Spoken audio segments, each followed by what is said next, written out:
Good evening and welcome to tonight's meeting of the Commonwealth Club of California, the place where you're in the know. Find us on the internet at commonwealthclub.org. I'm Judith Epstein, Review Judge for the State Bar Court of California and your moderator for today's program. And now it is my pleasure to introduce today's distinguished speaker, Kamala Harris, San Francisco District Attorney, candidate for Attorney General of the State of California, and author of the new book, Smart on Crime, A Career Prosecutor's Plan to Make Us Safe. Kamala Harris's groundbreaking career spans 20 years. In December 2003, she became the first woman to be elected district attorney in the history of San Francisco and was overwhelmingly re-elected in November 2007.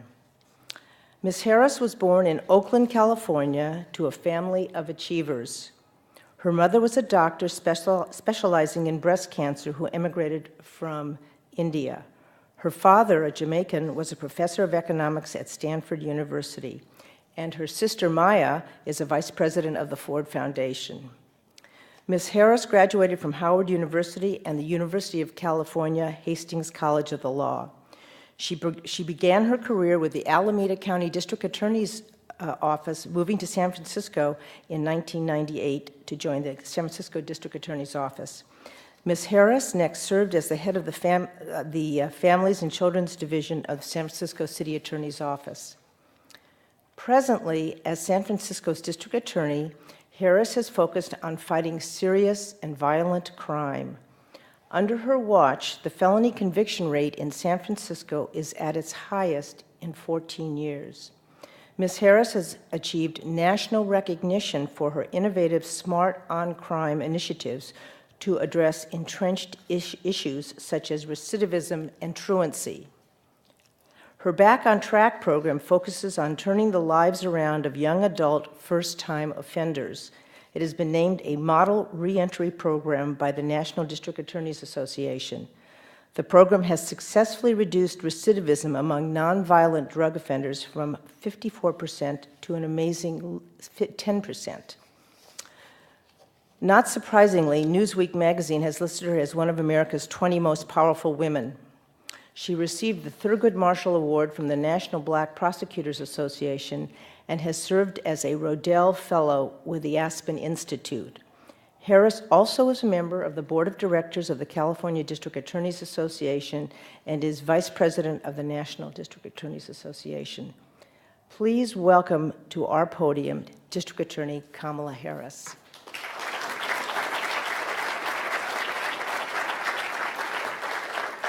Thank you, Judge Epstein.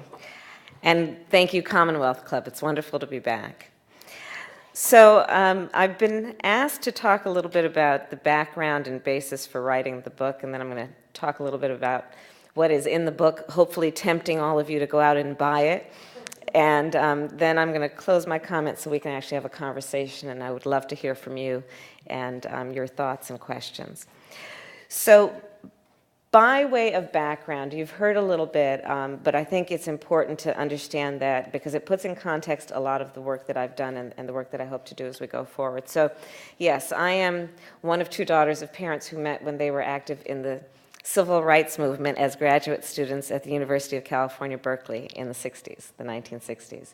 So for my sister and me, that meant that we grew up pretty much surrounded full-time by adults who spent their time marching and shouting about this thing called justice.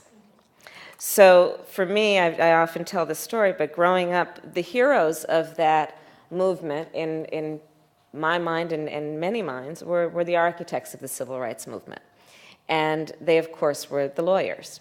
So it was Charles Hamilton Houston and Constance Baker Motley and Thurgood Marshall, who were doing the very important work of taking the skill of this great profession of law and translating the passion in the streets to the courtrooms of our country, and doing the important work there of reminding folks who unfortunately needed to be reminded of that great promise that we articulated in 1776. which of course is that we are all and should be treated as equals.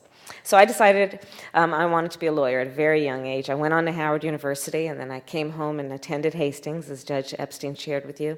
And it was in law school that I made the decision about what I wanted to do with my career. And I'll share with you, I was very excited about it, and I asked my family to gather around to share with them my decision, and so they all came around the living room and said, okay, Kamala, what have you decided you're going to do in your pursuit and fight for justice? And I said, well, I've decided I'm going to be a prosecutor. And you're all laughing because you probably have a sense of who my family is.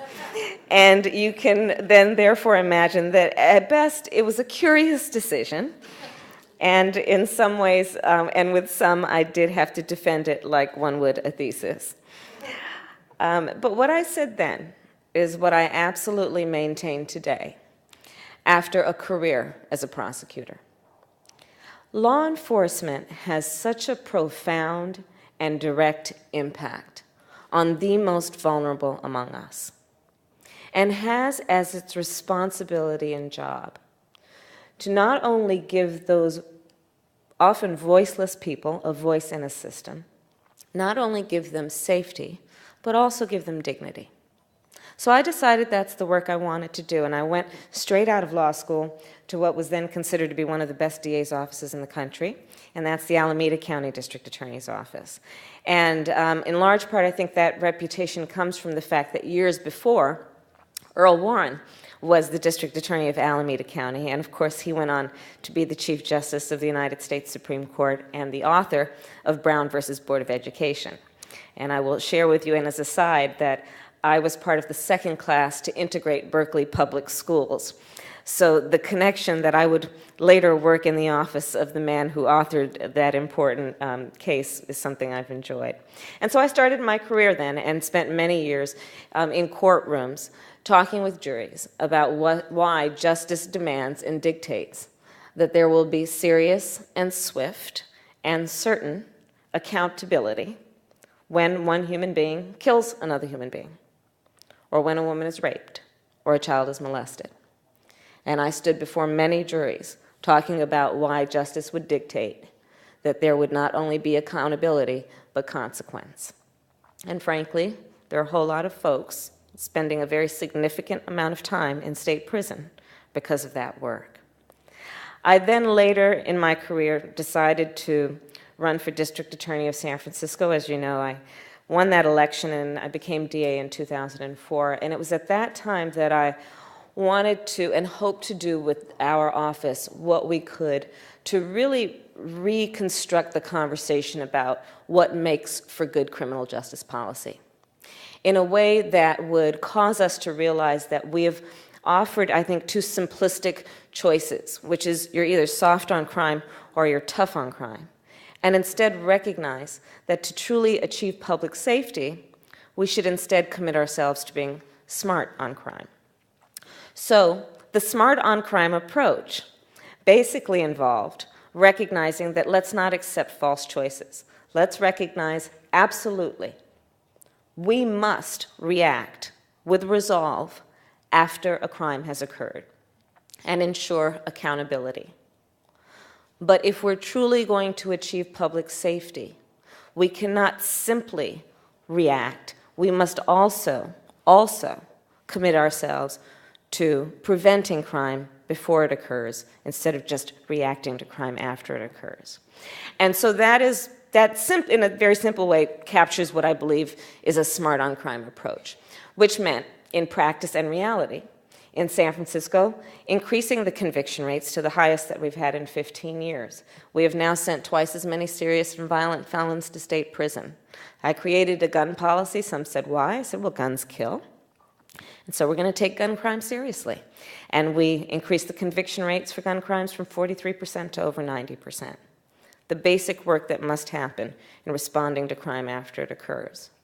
But then, we also created a reentry unit in our office, which is one of the only reentry units of a DA's office in the country.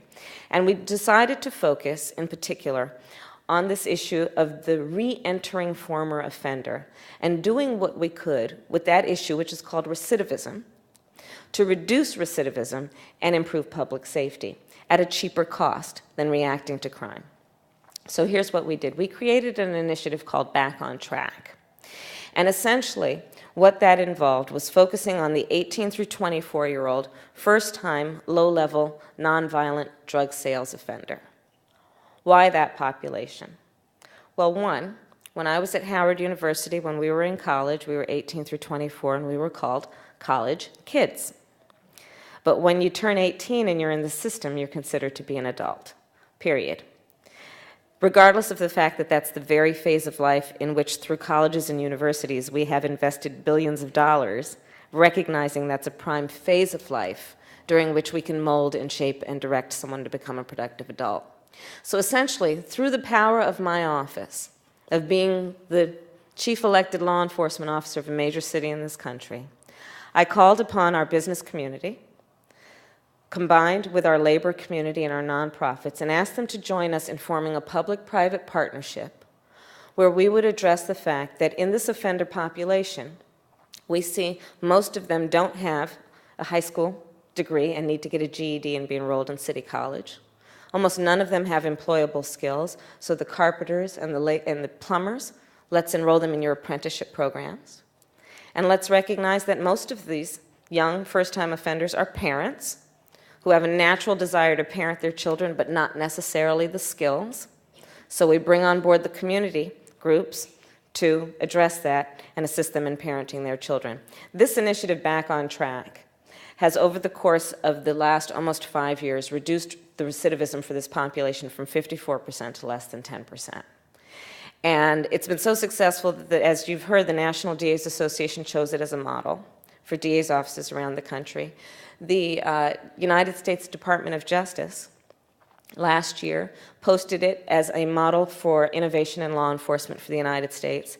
And then recently, last month, Governor Arnold Schwarzenegger signed into law a bill that was carried by Speaker Karen Bass that puts Back on Track in California's penal code as a model for what we should be doing in California.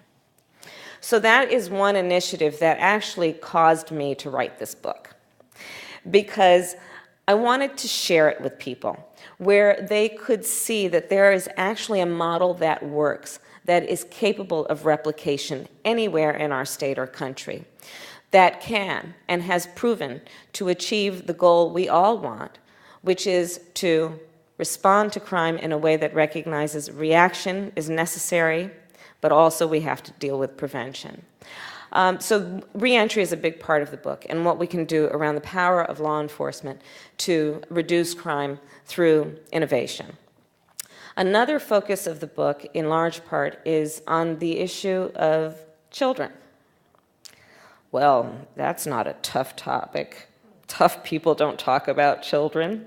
Children aren't the big issues. Children are the cute, cuddly people that moms and parents and other nice people concern themselves with. Let's instead address big issues. I think that's a myth. And so, in fact, in the way that I wrote the book, the first half of the book, I talk about what I think are myths about the criminal justice system that have impeded our ability to have smarter criminal justice policy. And in the second half of the book, I talk about what I believe are best practices as have been proven around the country. It's a myth to think that to address and prioritize issues impacting children is to deal with a small issue instead of dealing with some other big issue like, let's say, homicides. It's a myth to assume and think that children are resilient. It is a myth to think that to deal with big issues is to actually take on a battle and achieve great success, instead of recognizing to take on issues that impact children is to do so much more effectively and efficiently for less money and greater reward. So, in that vein, I talk about what I believe is one of the biggest issues that we could actually confront in a way that we will be successful. And that is the big issue of elementary school truancy. So what am I talking about? In San Francisco a few years ago, we had a rash of homicides, the highest we had experienced in decades. So every one of us in city leadership was concerned, and I asked a staff member, go out and do an assessment and tell me who were our homicide victims who were under the age of 25 when they were killed. And the data came back, and it included the fact that 94% of those homicide victims were high school dropouts. So then I went over to the school district and I asked the superintendent at the time, what's going on? And she said, Kamala, well, of the few number of children we have in the San Francisco Unified School District, 5,500 have been designated as habitually and chronically truant, and of the 5,500, 2,400 are elementary school students. So I asked the superintendent to convene a meeting for me with all of the principals and administrators of the school district, and I shared with them a fact about myself, which I talk about in the book. I'm a product of California Public Schools. My first grade teacher, Mrs. Frances Wilson, God rest her soul, attended my law school graduation.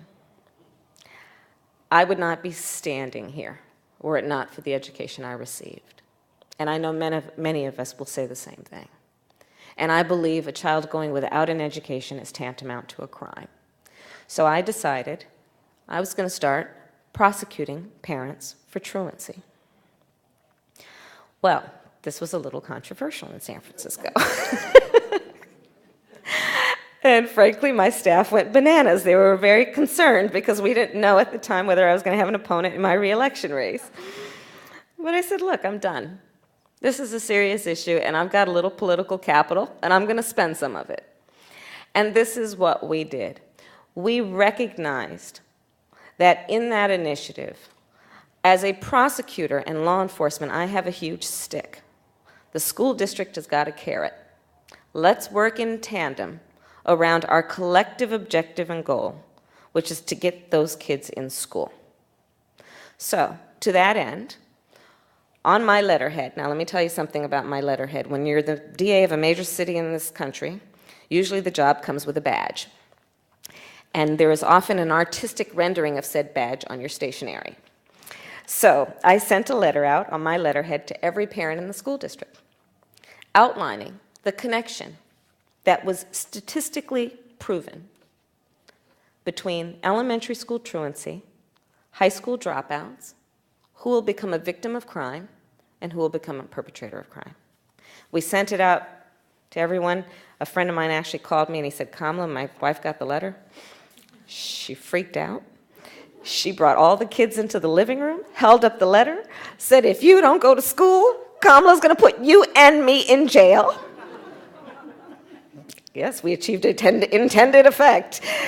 And here's what we also did. We created what we call the DA mediation program, where we assigned prosecutors to go and sit with the administrators and principals when they met with all the parents. And frankly, you know the prosecutors in my office who volunteered to do this? My homicide prosecutors, my gang prosecutors. And they went over there, and I said, when you go over there, look really mean. And so they did, and invariably the parent said, well, who's the mean-looking dude? And the principal would say, well, that's someone that mean DA Kamala Harris sent over here because she said she's going to start prosecuting you if we can't work this out. And through that initiative, we found cases like the case of the woman who was by herself, raising her 3 children, holding down 2 jobs, and homeless. She just needed some help. But by shining this infrared spotlight of public safety on the fact that her children aren't in school, we were able to figure that out, get her access to services that exist, and through that process, the attendance of her children improved. We dismissed the charges against her, and overall, we've improved attendance for this population in San Francisco by 20% over the last 2 years.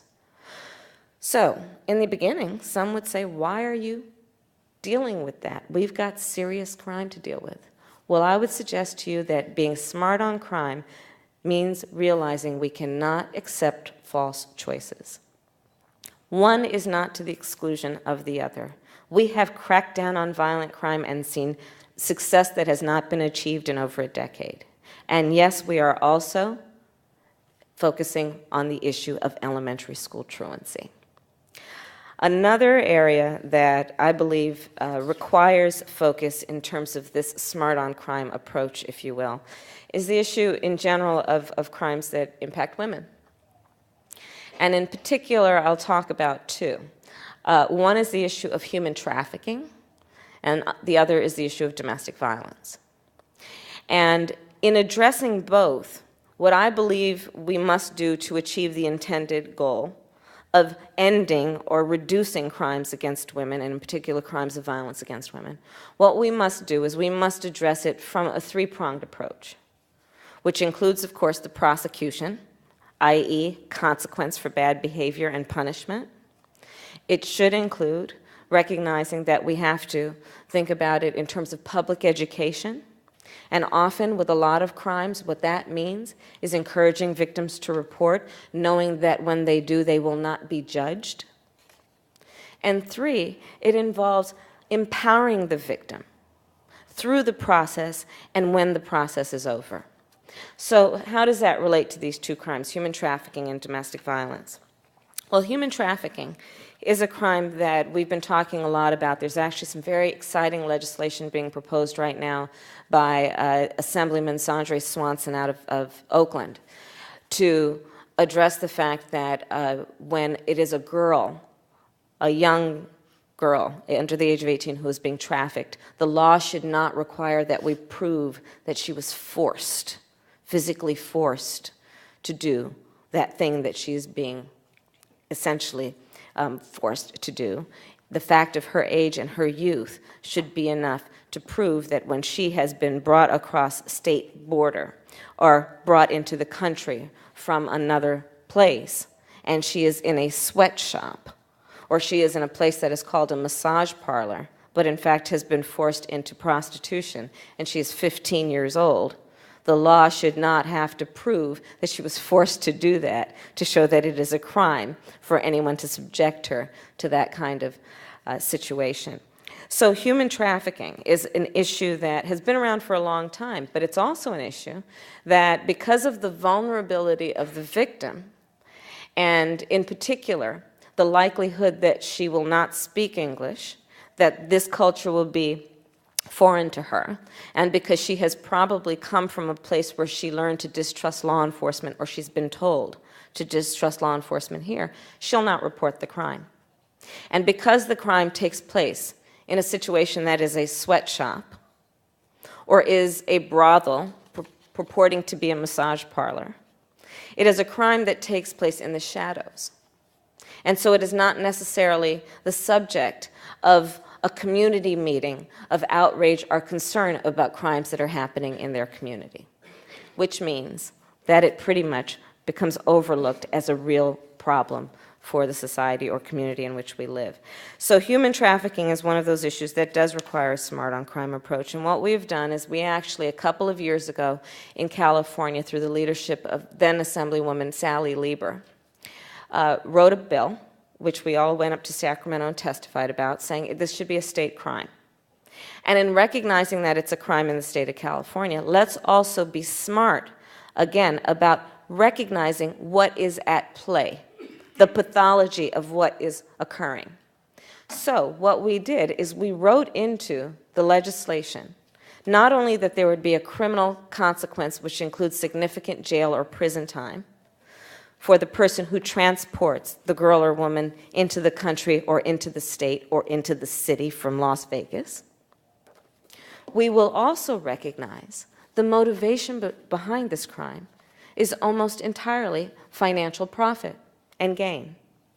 So, recognizing the nature of it, we wrote into the law, not only will there be the criminal consequence of the penalty of confinement, once guilt has been proven, we will allow the victim to walk into a civil courtroom and sue the perpetrator for the money gained from their illegal conduct. And in that way, through this legislation, we, I believe, have been smart in recognizing that we want to go to the heart of the matter. And it will be not only about this predator being concerned that they may be locked up in jail, but be concerned about the fact that we're going to strip their bank account of all of their ill-gotten gains. On the issue of domestic violence, being smart on that crime means, again, recognizing the true nature of what is at play. So, domestic violence is the leading cause of homicide in San Francisco. It's believed to be the second leading cause of homelessness of women. It is prevalent, it is pervasive.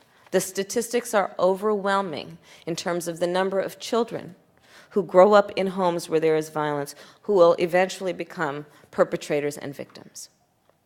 The evidence is overwhelming that children who witness that type of violence in their home or in their community will invariably suffer from some degree of post-traumatic stress disorder. It's a very real issue that has long existed, again, in the shadows, because the nature of that crime is that it occurs between people who should be in a relationship of trust, and to report it will often visit embarrassment, at least, on the individuals concerned. But when we look closer at the nature of that crime, what we recognize is that often the victim, who 80% of the time is the woman, will go back to the perpetrator, even after there has been a horrendous assault and even after there has been a conviction in a courtroom. And we were at a point where we would judge that victim. That was stupid of you. You should know better. That's weak of you. We can't help you. But to be smart in dealing with that most pervasive crime means recognizing that if we want to achieve the goal, we can't have that kind of response. And we have to recognize what's at play. Well, often what is at play is that that victim has no means of supporting herself economically. So what we did is we created an initiative in San Francisco that is in partnership actually with Jewish Vocational Services, where we recognized that we needed to allow that woman to have financial independence. And so after the prosecution of the case, we have started an initiative where we are actually getting these women into job training programs, into programs where they are receiving information about financial literacy. We are dealing with the fact that often they at some point were in the workforce, but then left the workforce, have some skills that need to be updated and can go back in. Again, some would say, well, that's beyond the tradition. Law enforcement and certainly the prosecutor is just supposed to be focused on prosecuting the crime. But I would suggest to you that if we're going to be smart on crime, we have to recognize that we cannot just react to what's in front of us at the moment. We also have to recognize cycles and do what we can to invest in preventing those cycles. And in particular, as it relates to what will invariably be, in the case of domestic violence, for example, another crime involving those same two people, and then generations of crime that may occur because of the families that are impacted, and in particular, the children that are impacted. So I'm going to close my comments and at this point by saying that I think that there is a lot that is very exciting about what can happen and what we have the power to do around improving the criminal justice system in this country and in this state. The first step, I think, has to be to commit ourselves to realizing that it is actually being tough and talking tough to think smart. And it is tough on crime to be tough on the underlying causes of crime. And it is smart to think about and commit ourselves to innovation in law enforcement, not only because we desire public safety, but also because we'd like to see systems work. And we want to address this system in the way we would address any business and say, let's infuse metrics to grade and judge the effectiveness. Let us not stop by simply saying, as long as the process is continuing as it always has been, then it must be working just fine. Instead, let's measure our success by looking at the numbers, and let's have the courage to recognize what's not working and think creatively about what we can do to fix it. So I thank you all for your interest, and I'm going to now stop talking so I can hear from you. And I think Judge Epstein is going to moderate that discussion. Thank you. Thank you. Our thanks to Kamala Harris, San Francisco District Attorney and author of the new book, Smart on Crime, A Career Prosecutor's Plan to Make Us Safe.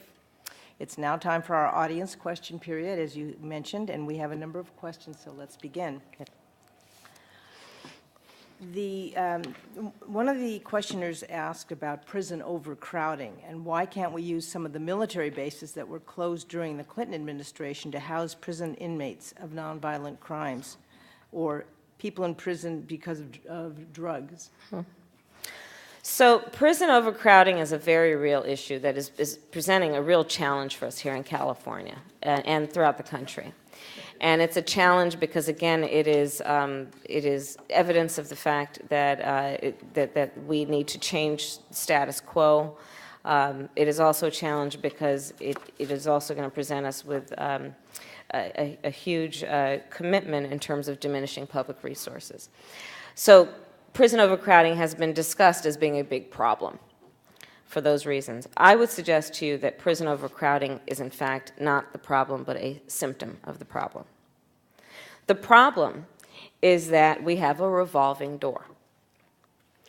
In California, on an annual basis, we release 120,000 prisoners because they have served their time. Within 3 years of their release, 70% reoffend. 70% recidivate. It's the highest recidivism rate in the country, but not by far. I would suggest to you the one most effective issue that we could address on this issue of prison overcrowding is this issue of recidivism, this revolving door where known offenders keep coming in and going out and coming back in. And let me put that point in context. Do you know that in California, the average prison sentence is 24 months? I would suggest to you that you can infer two other facts from that statistic. One, most people who are going to prison are going in for nonviolent crime. Because when you commit a murder, when you commit a rape, when you molest a child, it's not 24 months. It's a much longer period of time. So one, we know that we've got a lot of people being sentenced for nonviolent crime. The other thing we know, and that fact and statistic tells us, they're all coming out. However, we have criminal justice policy that basically goes like this. Person commits a crime, let's arrest him, let's prosecute him, send him to jail. Good, done with that guy. We can now move on. Instead of realizing that there's another chapter in that book. He's coming out in 24 months, and we don't have a plan for him. And chances are 7 out of 10 he's going to go right back in. And let me tell you, that last chapter that we overlook and don't bother to read is a really expensive chapter. It costs $10,000 every time I prosecute a felony. It costs $35,000 a year to house someone in the county jail. It costs $49,000 a year to house someone in the state prison. Back on Track, the initiative that I described, costs less than $5,000 per participant. We have got to address this issue of recidivism and recognize that the perfect antidote is to invest in re-entry initiatives, such as what we've done in San Francisco with Back on Track. Re-entering, recognize that we have people who will be coming out because they have served their time. They should have been locked up because there should be consequence for crime. But once they have been punished as appropriate, we have to recognize they're coming back, and we've got to have a plan for bringing them back in a way that they don't commit another crime against us. And so that is actually why we also wrote the bill, that we were happy to see had a lot of bipartisan support. And I'm going to just go on to say that I also believe very strongly that one of the other impediments to smarter criminal justice policy, I believe, is that we have for too long been discussing criminal justice policy through an ideological lens instead of talking about it in terms of what just makes practical sense. I would suggest to you that to be smart on crime means to recognize that these are really not only bipartisan issues, they're for the most part nonpartisan issues. Everybody wants to be safe. And I have never seen a robber walk up to their victim and say, okay, what party do you belong to, before they decide whether they're going to commit the crime. Thank you. We have several questions, which one questioner succinctly summarizes. Will you comment on how your stand on the death penalty may affect your candidacy for Attorney General? Sure. I am personally opposed to the death penalty, but I will follow the law. And my position on the death penalty is the same as 4 of the last 9 elected attorneys general of California, including the current one. That was quick. Succinct begets answer, succinct, yeah. I hope. This is a more nuanced question, which I think is rather intriguing. It's 2 parts. Okay. Doesn't a criminal conviction in and of itself work against some of the rehabilitative goals you have of your ex-offenders? Does that create a conflict for you in your role as a prosecutor? And by way of comparison, New Jersey is considering legislation that would no longer require job seekers to disclose convictions on applications for positions that they're seeking. Would you comment on those? Sure, that's great. Great question, and thank you. So I often think to offer a quick maybe point of reference about the first question in the context of this concept called redemption. So redemption is, I think, a fairly age-old concept that transcends religions and cultures, and it's a simple point, which is this: everybody makes a mistake at some point or another, and that mistake may rise to the level of being a crime, and everyone should be held accountable when they make a mistake, and the appropriate consequence should occur, and especially when somebody commits a crime, they need to be held accountable and they must suffer a consequence. But after they have done their time, so to speak, we as a civil society must provide a mechanism and a way for them to earn back their position among us. And to that point, again, I will say that I think we have to reject false choices. There must be accountability. But beyond that, let's be smart and recognize that after one has been held accountable, we have to provide a way for them to come back. So nothing I am saying suggests that someone should be forgiven without consequence for committing a crime. You commit a crime, you have to be held accountable. But there is life after that, and there are steps we can take after that person has been held accountable to achieve our goals of public safety. And so, for example, in Back on Track, we require the offender to plead guilty. Why? Because he's guilty, right? The guy was out there slinging drugs on the corner. And some people would like to suggest it's a victimless crime. I would tell you it's not. You were guilty. You were out there. And by the way, I don't feel sorry for you. And I am not going to forgive you for committing a crime. But I do know what you're capable of after you've been held accountable. So let's get on the path of dealing with that also. On the second point, the New Jersey initiative, I think to move the issue of reentry forward in a way that we can institutionalize it and encourage the models to develop and replication, we have to create incentives. I've been very fortunate to be the district attorney of San Francisco because I live in a city and in a community where, you pick up the phone and call people and they take your call and you ask them for help and they always say yes. And even if they don't really know where you're going with an idea, they come to meet with you, and then you kind of figure it out. So when we first created Back on Track, I called up members of the Chamber of Commerce, Stephen Falk and others, called up heads of the Labor Council, and I said, I've got an idea, come and talk with me. They said, okay, Kamala, we don't know exactly what you're talking about, but we'll come on board. And our local businesses and a lot of our family-owned and small businesses said, we'll take on these former offenders, because we know that what you're doing with them before they come to this job site and when they leave here is you're working on their parenting skills, you're clearing their credit. That's one of the aspects of Back on Track. You're dealing with the fact that they need to have stable housing. And so in many ways, our employers figured out through a process of just working with us, that these individuals who are in Back on Track, these former offenders, are kind of like those guys holding the cell phone in a Verizon commercial. Have you ever watched that? Where there's the one guy on his little cell phone, and then there are hundreds of people behind him, and that's his support network.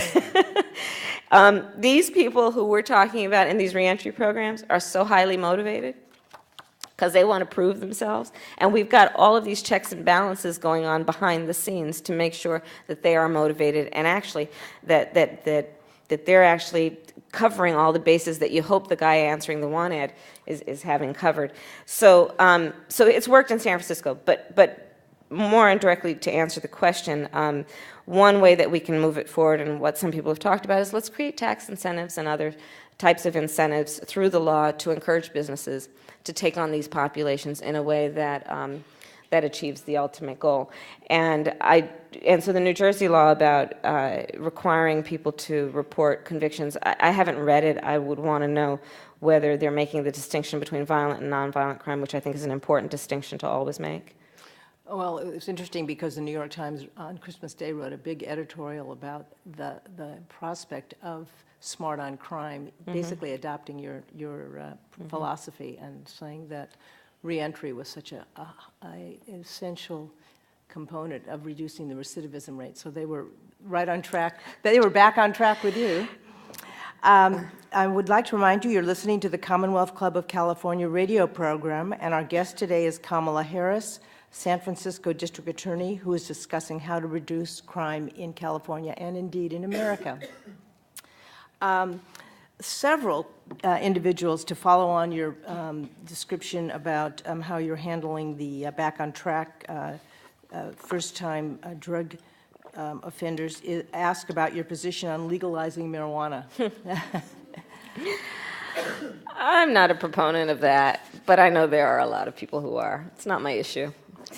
But I will say that I am a strong supporter and believe strongly that we did the right thing when we passed 215 and legalized medical marijuana. I've personally known people who were very sick and only benefited from its use. So I think it was the right and compassionate thing to do when we did that. Another question, I think, which is quite timely, in this post-December 25th bomber scare, what is your position on San Francisco as a sanctuary city?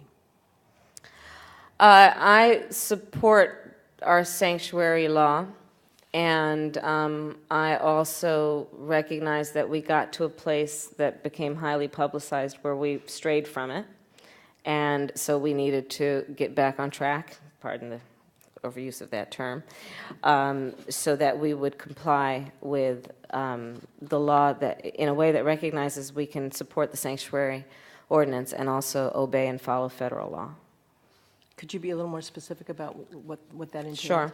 Well, so many of you may remember that several months ago there was a lot of coverage and controversy around the fact that San Francisco public agencies were transporting individuals who are undocumented immigrants and doing it in violation of what was federal law. And then there was a city attorney opinion that clarified that there was a misinterpretation of what the sanctuary policy provided or required, and that we needed to get back to the original words and intent of that ordinance.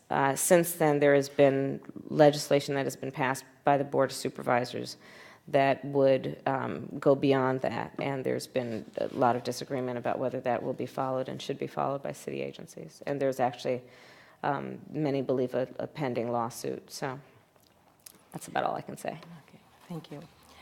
There are a number of questions asking about your position on Prop 8 and gay marriage. I am absolutely opposed to Proposition 8. I think that when we opposed that initiative, we probably should have been louder about the point that I think goes to the heart of it, which is, you know, it's one thing to have a conversation about who should be given what, but it is absolutely, in my opinion, un-American to take a right from people. And I believe that's what Prop 8 did. And it's been interesting to follow the progress of the challenges to Prop 8 in the courts, and I think we all are interested in it, and I think it's a civil rights issue, and I'm against Prop 8. That's interesting the way you phrased that, because there were several questions about your view on the fact that the Supreme Court prohibited the cameras in the courtroom, which our local federal judge wanted to have. And as you know, the California Supreme Court televised its oral argument. So would you care to comment on that? Generally speaking, I am a proponent of the First Amendment. I mean, not generally speaking, I believe in the First Amendment. And I think that transparency in government is very important. And in particular, as a career prosecutor, I think the public has a right to understand and watch what happens in our courtrooms. That's why they're public courtrooms. That's why we don't have private courtrooms. We have public courtrooms. And this is an issue and a case of great interest for a lot of people who unfortunately can't take time from their workday or other obligations to actually stand in line and go and sit in that courtroom and watch the proceedings. And I think that the judge, Von Walker, was right in thinking that people have an interest and should be entitled to know the proceedings and understand the proceedings as they occur.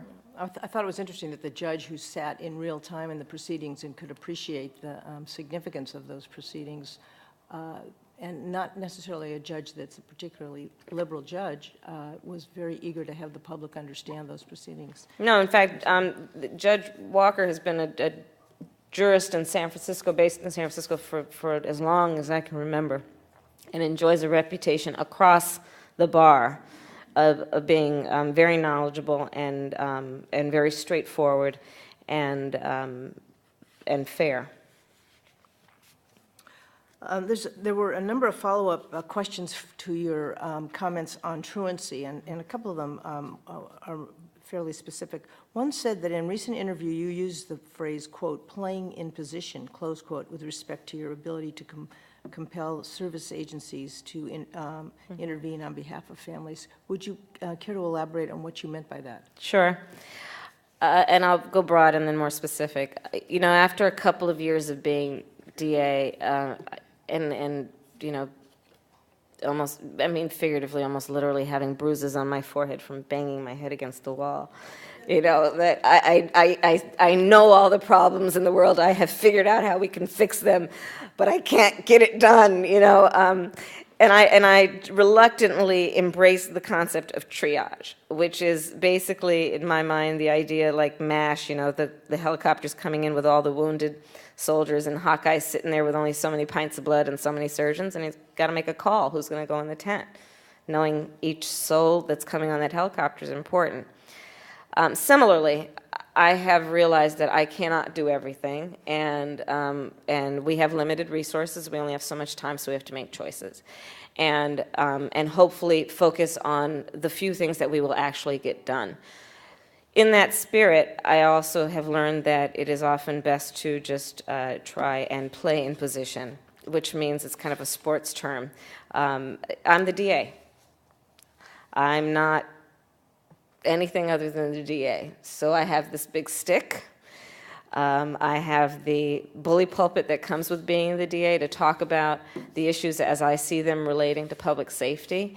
And on the issue of truancy, that role was the role of saying, I'm going to prosecute parents, and hopefully playing in position doing that, and we did prosecute some cases, but far few, only about 20. And we have seen hundreds and hundreds of families. But playing in position there meant I am not suggesting or implying that I'm going to create the programs that are necessary to do the work of outreach to the parents and the children, but I'm going to, through the power of my position, convene people and bring them together to address this as an alarming issue. And I also should say that on this issue of elementary school truancy, so that we're clear, I'm not talking about kids who are playing hooky. I'm talking about children who are in first, second, third, fourth grade, literally missing 60, 70, 80 days of a 180-day school year. It's a very real issue. Well, this is an interesting follow-on question to the truancy issue, talking about all those children who aren't going to school. And this questioner wants to know, of those students that stay in school, we have an ongoing and serious problem of crime in schools, which is a big problem. Would you comment on that as well? That's very real. We have a number of issues that are occurring in our schools that are getting in the way of children receiving the best education they can. Their concern about their safety at school is certainly one of them. There's another issue that I've been working on, which is the issue of post-traumatic stress disorder among children who are growing up in communities where there's a high rate of violence. So the scenario pretty much goes like this. You know, the sixth grader, little Johnny, goes to sleep every night hearing gunfire. Probably has someone in his immediate, and this is very real, this is happening in San Francisco, where he probably has an immediate family member who has been killed, and when that person was killed, they were probably under the age of 25 when they were killed. He has a family, including a mother and a grandmother, who probably have also experienced trauma as a result of these violent losses. He has probably witnessed violence himself. And we expect this kid to go to school the next day and learn. Well, it's not happening. They're distracted at best, experiencing flashbacks, but generally speaking, in need of a lot of support and intervention. And so I would suggest to you that dealing with this issue of post-traumatic stress disorder, recognizing that it exists and we don't need to wait until the kid self-diagnoses or is diagnosed by others, because by then he's at best self-destructive, but more likely destructive of his community.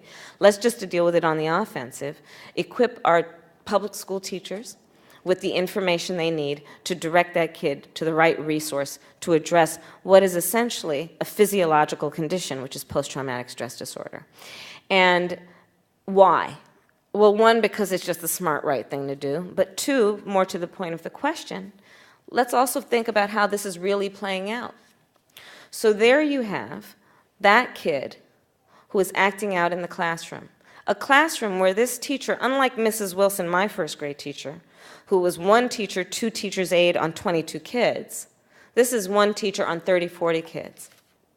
And the kid we're talking about, regardless of all of the reasons, is a troublemaker in the classroom. So that teacher, Mrs. Smith, spending all her time focused on calming little Johnny down, and instead little Judy's in the front row raising her hand because she's so smart and getting no attention. So it becomes a problem for everyone in the classroom and in the school.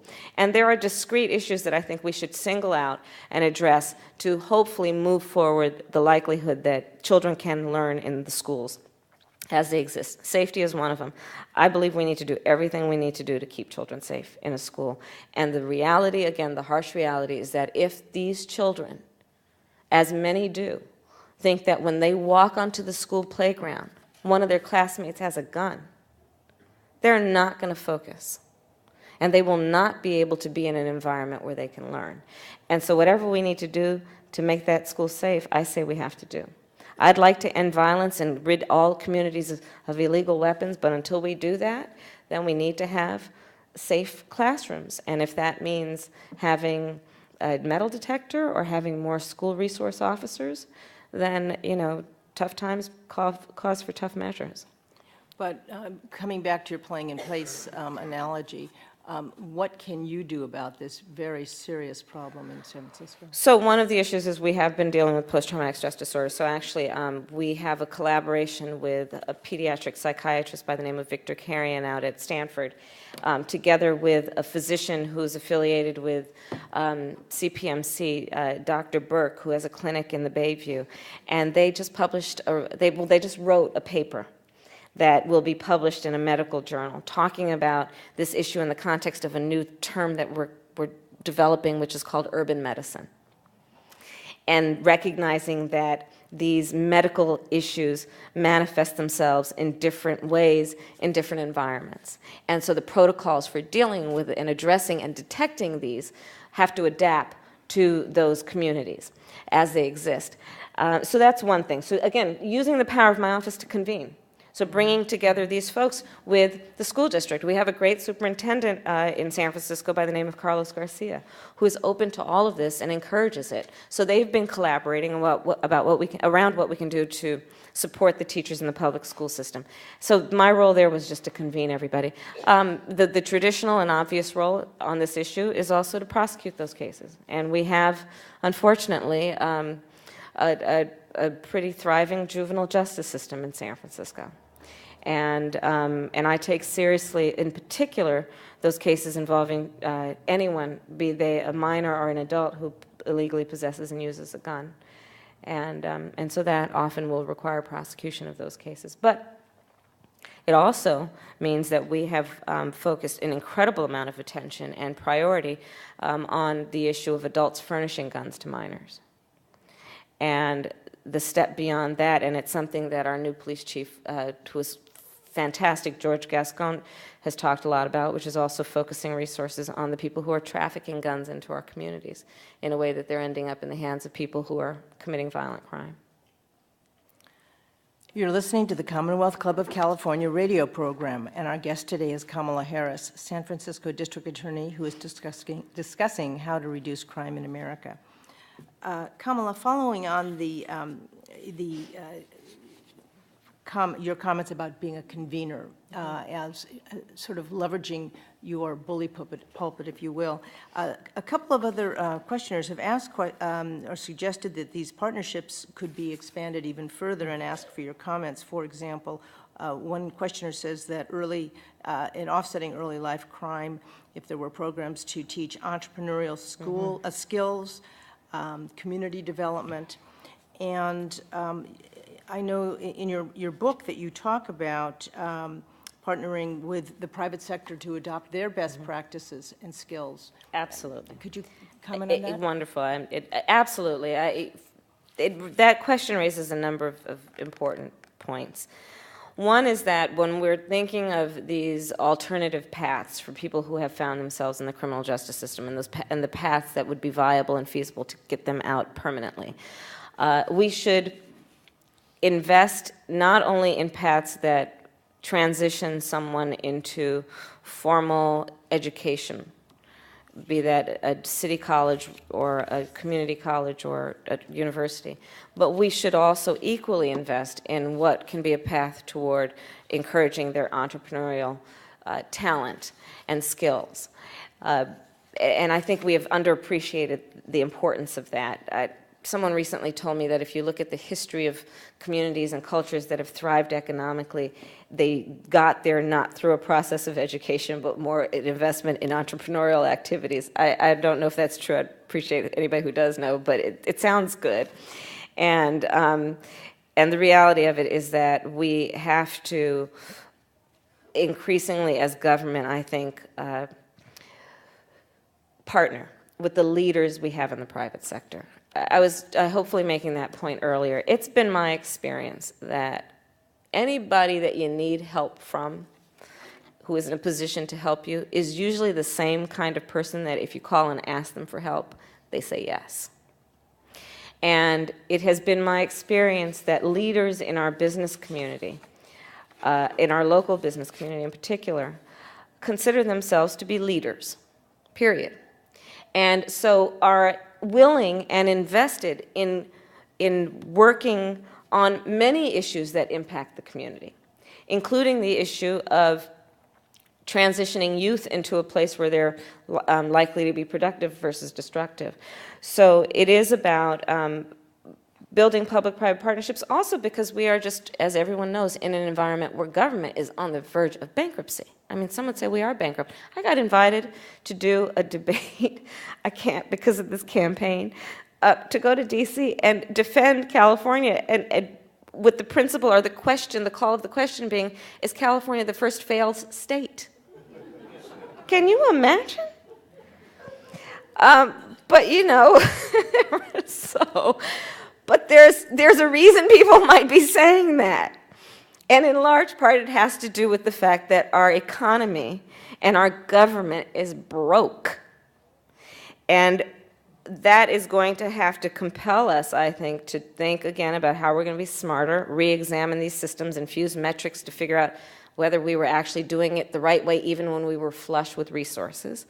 But the other piece of it is partnering with other sectors. And I'm not suggesting privatize government, because I don't believe that we should do that. But I do believe that there are partnerships that can happen that would benefit us all. Well, certainly synergy is a concept that is applicable across the public-private sector, and Right, absolutely. yeah, And adopting best practices. and adopting best You know, and that's practice- part and of being accountabilities. smart, Yeah, right? yeah. That's part of it. I mean, academia has figured that out in a way that government hasn't. You know, let's do peer review. Let's adopt best practices. I talk a lot about my mother in the book and the environment in which I was raised, where she was a scientist. And you know, scientists have this wonderful way about them where they will defend a point as long as the evidence proves it. And they are willing to move beyond it when the hypothesis has been proven to not be correct.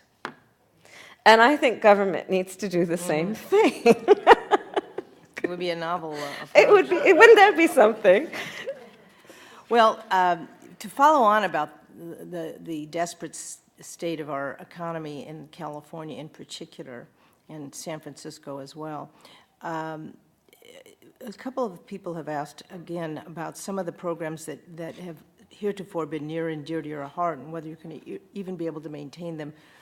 Life choice issues such as eradication of graffiti and vandalism. Mm-hmm. And this one questioner notes that even in Oakland, they've had to drop their truancy program because they just don't have the money to enforce it. So do you see in this times that some of the life-enhancing initiatives that you've so creatively brought to fore are going to have to suffer because of it? I think that in times of great crisis, there are great opportunities, but the opportunities will only be proven to be achieved if we are really loud and sometimes obnoxious about our conviction to what might be innovative and beyond tradition or status quo.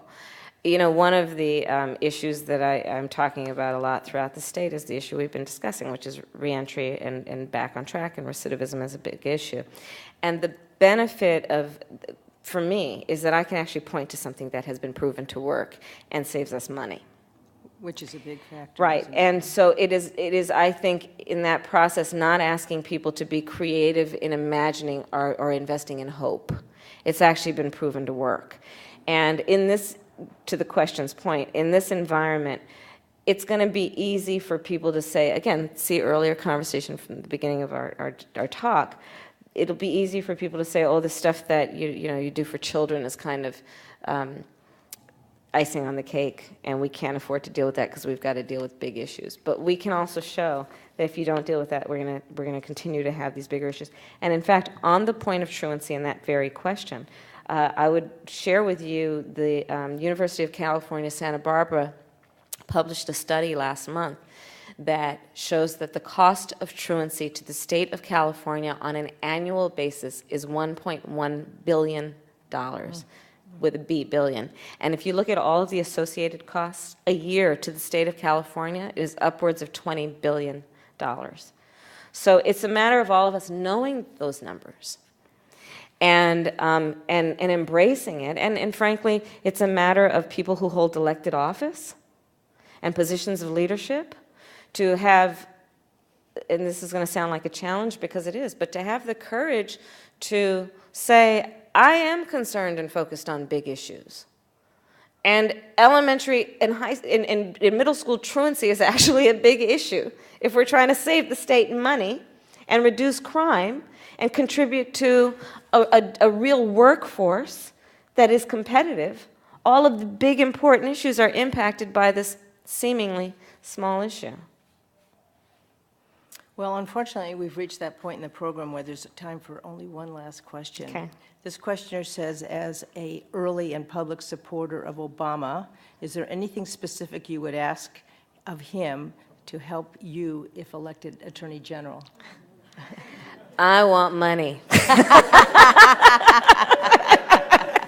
And in fact, I will tell you, as the DA, we just brought in $1.1 million from the federal government to create a standalone mortgage fraud unit in San Francisco, building on the work we've been doing with mortgage fraud here before that. So if the track record proves it all true, I think I might be able to get some money.